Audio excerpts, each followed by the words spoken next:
Everyone, this is Dino Chris from Prehistoric Facts, and this is Prehistoric Facts special episode number 186. I know I did say in the previous video on the Q&A episode this was going to be an extra episode.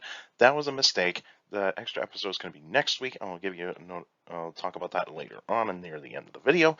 And so we're going to be talking, this is a special episode, number 186. We're going to be talking about a type of Tyrannosaur, and that type of Tyrannosaur is Kileskus. And so this is what possibly what Kileskus possibly look like. This is a very nice rendition right here. Love this piece of work.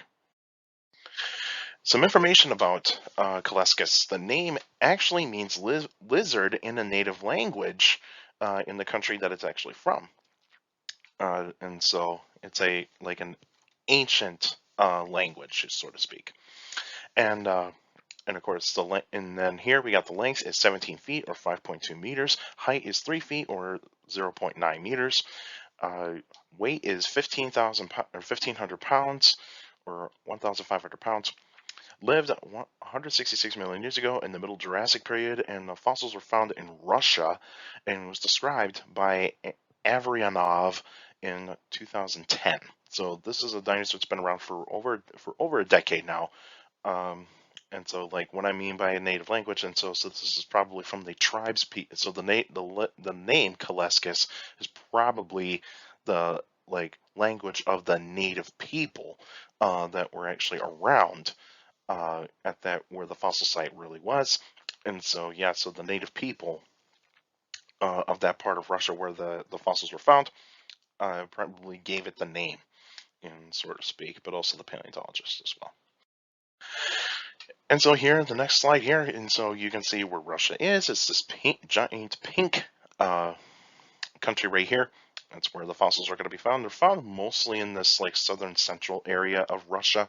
That's where the Kileskus fossils have been found. And here you can see the size chart right here of Kileskus, bigger than a dog, of course. But when you put it to a scale to human, it's to a let's say 6 foot tall human male. Kileskus is going to be half the size of a human, and that sort of speak right there. And then most of the fossils of Kileskus have been found as just basically bits of the skull, some teeth, a few finger bones, and a few foot bones. That's all you get. So this is not a very complete dinosaur by any means. This is a dinosaur that has very limited amount of fossils, and so there's going to be a lot of studies that are going to need to be done in the rock formation that it was found. Some more information of Kileskus. It is part of the Tyrannosaur group called the Proceratosauridae. So it's related to Proceratosaurus, of course. It's also related to Guanlong. It's also related to Eutyrannus. And so those are the types of tyrannosaurs that it's related to. And like majority of those Proceratosauridae, it has a crest on the nasal part of the skull. And so the crest is going to be almost similar to Guanlong's, but it's going to be a lot larger.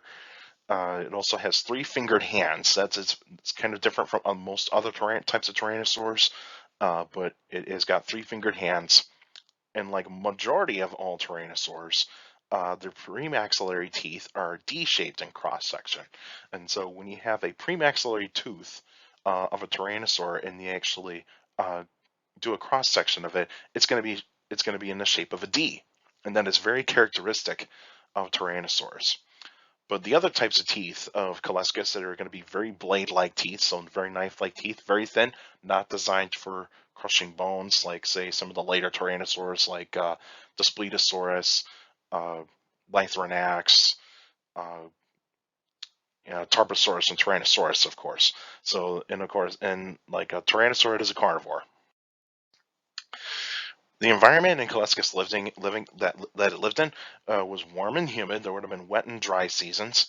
There would have been lots of trees, ferns, and cycads. And of course, there was no grass and no flowers during the mid-Jurassic period. So the ground was going to be pretty bare. There would have been lots of lakes, rivers, and ponds.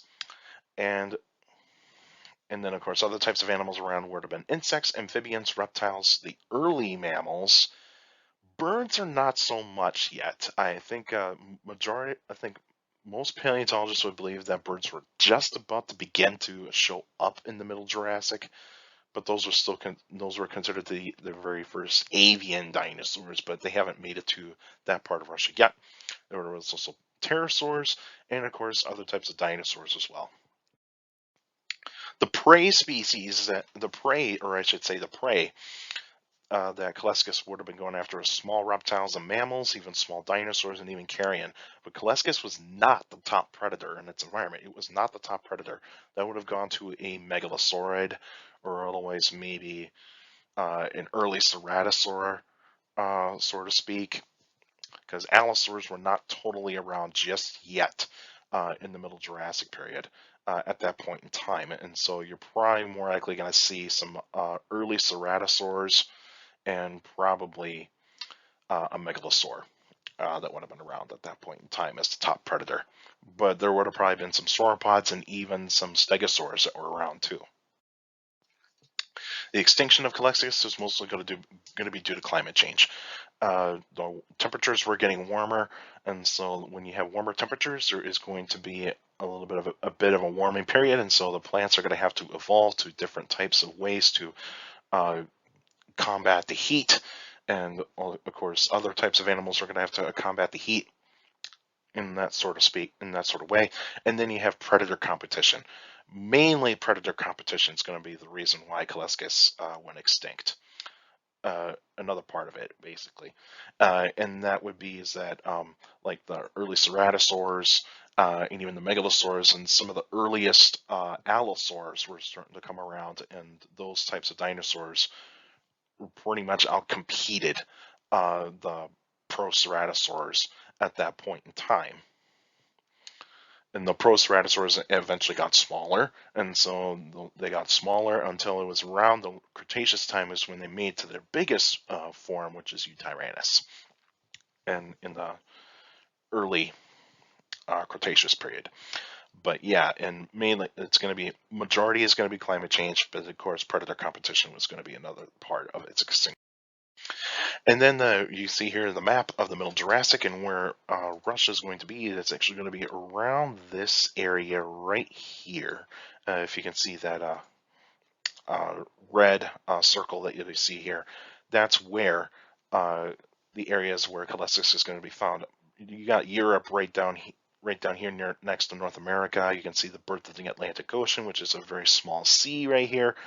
And so this is around 170 million years ago. So this is going to be really, really close to the time of Kileskus. But yeah, Kileskus was around in that point in time. And then it was part of the Laurasia supercontinent. The next episode, October 20th, 2022.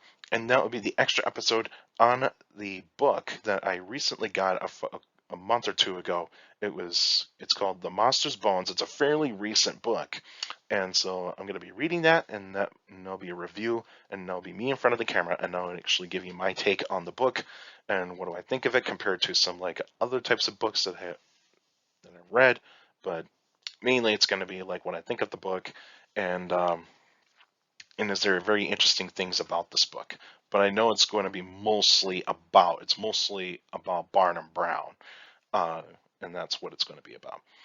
But you can still send me questions about dinosaurs and other prehistoric life by emailing me at dinochrist71@gmail.com, or also go to my Facebook page, Prehistoric Facts with Dino Chris. Like the page, yes, you post your questions in the comment section. Please post them in the comment section. Don't put them on messages for private conversations. So please put them in the comment section. And for you YouTubers out there, like the video, subscribe to the channel, and according to my analytics, a lot of you guys are checking out my channel and not subscribed yet. So please subscribe, like the video so that helps out the algorithm. Please hit that like button, and also stop at the notification bell if you're not getting notified. Please stop at that notification bell so that we can get weekly notifications of every video that comes out, and so that way you get notified and check out those videos. And also share the videos, and also share the channel to anybody that is interested in dinosaurs and other prehistoric life. And also for you YouTubers out there, feel free to leave your questions in the comment section, because I do read them all on the Q&A episodes. Your questions do mean a lot, and even on like the Facebook and emails, you guys have been awesome of actually sending me some pretty good questions for those Q&A episodes. And make sure you keep your questions short to the point. You can also follow me on Instagram at dino.crest.pf. I post pretty cool stuff on there. You can also follow me on Twitter at CSGRALL. It's my Twitter page. I post pretty cool stuff on there as well. Also, take care of the people around you. You know, so for you younger people out there, let me listen to parents and teachers and the guardians. It's the best motivation you can have for a good education. It's very important to have good educations. With a good education, you get a good job in the future. That's it for now, and I'll see you guys next time.